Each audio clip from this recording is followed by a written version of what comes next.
రాష్ట్రంలో దళితులకు సాధికారత కల్పిస్తామని ప్రకటించిన టీఆర్ఎస్ ప్రభుత్వం మాటలకే పరిమితమైందని భువనగిరి ఎంపీ కోమటిరెడ్డి వెంకటరెడ్డి ఆరోపించారు. నల్గొండ జిల్లా కేతేపల్లి మండలంలోని కొప్పోలులో ఇటీవల అనుమానాస్పద స్థితిలో మృతి చెందిన బాలిక కుటుంబాన్ని, కుటుంబ సభ్యులను పరామర్శించి 75,000 నగదు అందజేశారు. ఈ సందర్భంగా మాట్లాడుతూ కొప్పోలులో దళిత బాలికను దారుణంగా హత్య చేస్తే అధికార పార్టీ నాయకుల ఒత్తిడితో అనుమానాస్పద స్థితిగా మృతిగా నమోదు చేసి కేసు నమోదు చేయడం ఎంతవరకు సమంజసమని ప్రశ్నించారు. బాలిక మృతికి కారణమైన వ్యక్తులతో పాటు వారిని కాపాడేందుకు సహకరించిన కేతేపల్లి ఎస్ఐ రామకృష్ణపై హత్య కేసు నమోదు చేయాలని కోరారు. ప్రభుత్వం బాధిత కుటుంబానికి 2 పడక గదుల ఇళ్లు, 10 లక్షల రూపాయల పరిహారం ఇవ్వాలని Ketepalli PSCS chairman బోళ్ల Venkatareddy demand చేశారు. ఎంపీపీ పెరుమాళ్ల శేఖర్, పిసిసి కార్యదర్శి దైదా రవీందర్, మండల కాంగ్రెస్ అధ్యక్షుడు కంపసాటి శ్రీనివాస్ యాదవ్ నాయకులు పాల్గొన్నారు.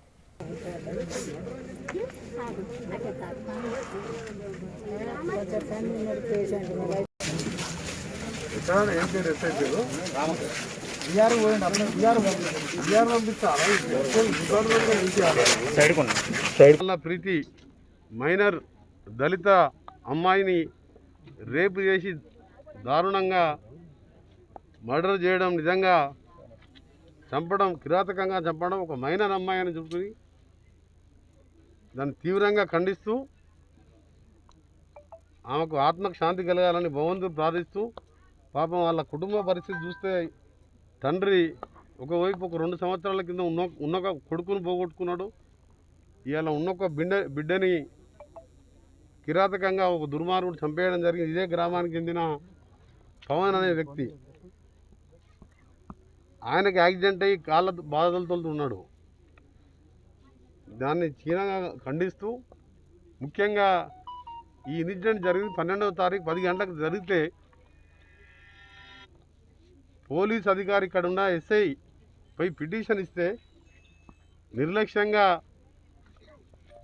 ఇది ఆత్మహత్యలాగా అనిపిస్తుందని చెప్పి 177 కింద 174 కింద అనుమానం ఆత్మహత్యలాగా కేసు రిజిస్టర్ చేసి మూసేసే ప్రయత్నం చేసిండు. ఆ తర్వాత ఆ డెడ్ బాడీ పక్కకే బీర్ సీసాలు అవన్నీ ఉన్నాయి, మెడ మీద ఉంటున్నాయి. అక్కడ ఆత్మహత్య చేసుకుంటానే అవకాశమే లేదు. ఇన్ని తెలిసి కూడా ఆ ఎస్ఐ ఈరోజు ఈ విధంగా ప్రవర్తించడం, దీన్ని ఖండిస్తూ వెంటనే అతని ఉద్యోగాన్ని డిస్మిస్ చేస్తూ అతని మీద మర్డర్ కేసు పెట్టి వెంటనే జైలుకు పంపాలని కూడా డిమాండ్ చేస్తున్నాం. ముఖ్యమంత్రి గారు, మీరు మొన్ననే ప్రకటించారు, మన అడ్డగూడూరులో మరియమ్మ సంఘటన మర్చిపోకముందే ఇవాళ చింతమల్ల ప్రీతి సంఘటన జరగడం తెలంగాణలోని దళితులే కాదు ప్రతి ఒక్కరు కూడా కంటనీరు పెట్టుకునే సంఘటన. ఈ సంఘటన మీరు దళిత సాధికారత అని చెప్పి ప్రకటించి 15-20 రోజులు కాలేదు. మీ పోలీస్ డిపార్ట్మెంట్, నీ చేతిలో ఉన్న పోలీస్ యంత్రాంగం ఏ విధంగా ప్రవర్తించిందో ఈ కేసుతో మీకు అర్థమైంది. మైనర్ అమ్మాయి అని తెలిసి ఆ మర్డర్ని కూడా ఆత్మహత్యలాగా చిత్రీకరించి